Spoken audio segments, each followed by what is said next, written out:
Protect your DNA. BioPQQ can promote formation of new mitochondria. Infowarsstore.com.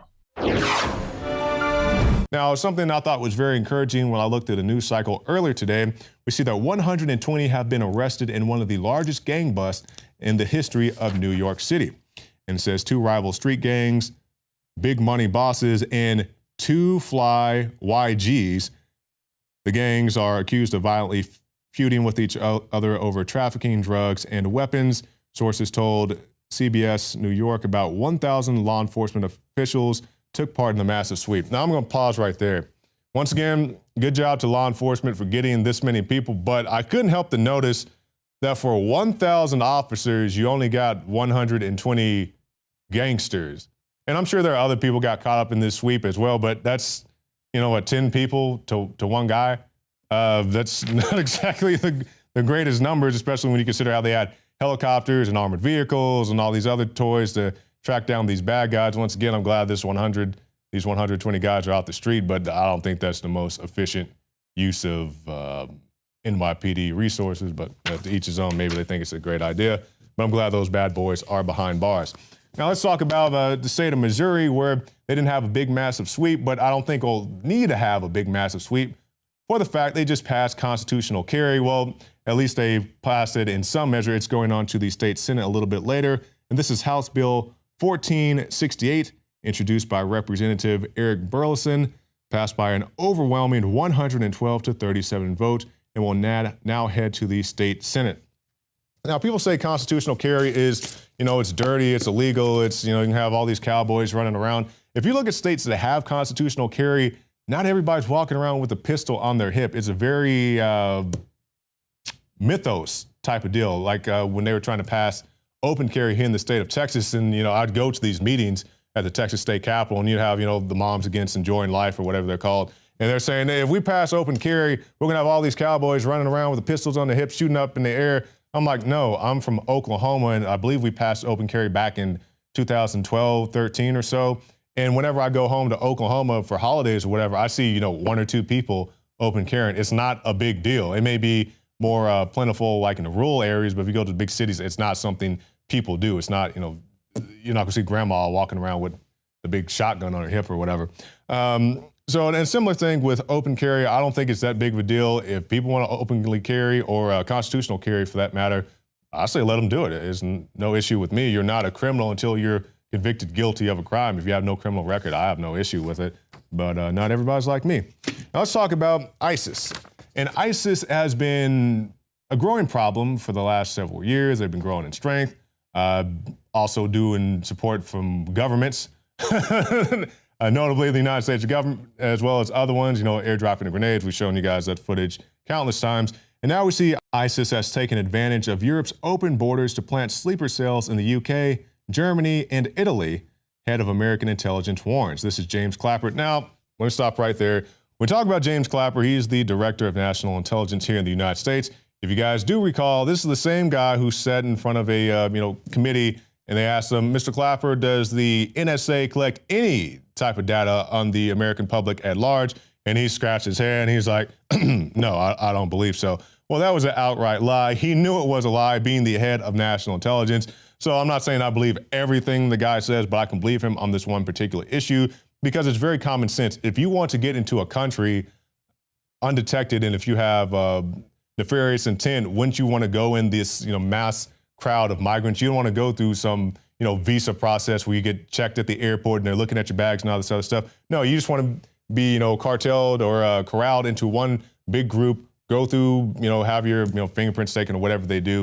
And if you don't have any fingerprints on record, hey, you're in the country and now you can do whatever you want.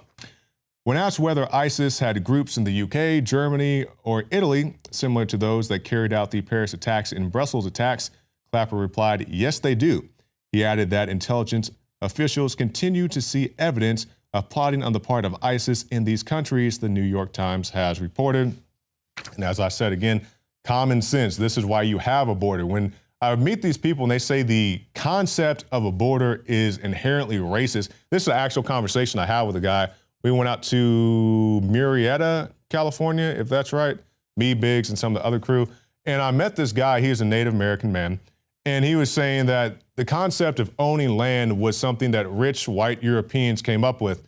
And my retort to him, I was like, bro, Indians had land wars all the time. There are complete history books of Native Americans fighting over lands.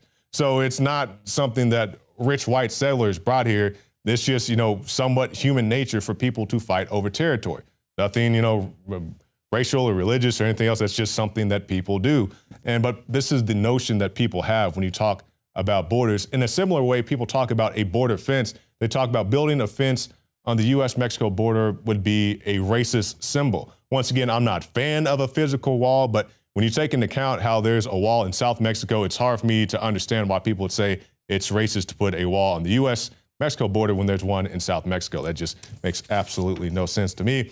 And something that made absolutely no sense to many Americans, you guys remember the threat index that was $90,000, and it was rejected by the Institute for Defense Analysis. They said the chart was misleading, confusing, and overly simplistic, noting that it was a disaster. Now, this is in the age of big sis, see something, say something. You guys see those reports we did back in the day, Alex Jones, the snitch society, he's walking around, hey man, this guy is buying coffee with cash and he has on blue jeans. Those were based on actual reports. I know it's a funny skit, you guys can go watch it again, but that stuff actually happened. This is the see something, say something era, and I'm glad that we're through with it, hopefully. So stay tuned after this break. We have more special reports coming up right here on the Infowars Nightly News.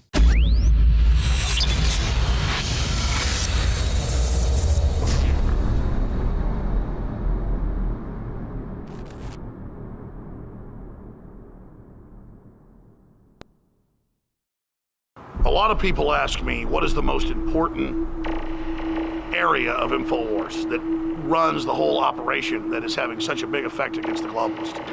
And I've said it over and over again, it is you, the listeners and the viewers, that send us the intel, the news tips, that support the broadcast, that spread the word. You are 90% of the operation or more. You don't stand beside us, you stand at the heart of Infowars. When I talk about the people at Infowars, from customer service, the shipping department, being just as important as our anchors, our researchers, our investigative journalists, and myself, it's absolutely true. Without this team that we've built over the last 20 plus years, we wouldn't be able to do any of what we've been doing. And that's what's so exciting, because we finally built up to a point where we now have the launch pad. Introducing AutoShip for InfoWarsLife.com, a new way to save time and money when you stock up on InfoWarsStore.com products.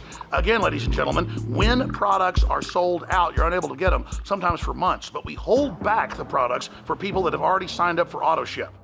When you choose AutoShip before checkout on your order at InfoWarsStore.com, we'll give you 10% off and give you guaranteed delivery of out-of-stock products that are on your AutoShip list.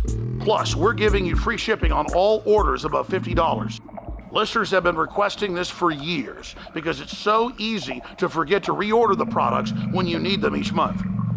Now it's finally here. AutoShip at InfoWarsStore.com and InfoWarsLife.com. It's easy. Go to InfoWarsStore.com, select your favorite product, click on the AutoShip, and choose how often you want us to send you another order. As you know, I coined the term 360 win, and with the new AutoShip feature at InfoWarsLife.com, it's a sure win. You add to that free shipping on orders of $50, it is a can't lose. Visit InfoWarsStore.com and save 10% off on your next InfoWars Life order by selecting AutoShip at checkout and get free shipping on all orders above $50. That's InfoWarsStore.com or call toll-free 888-253-3139.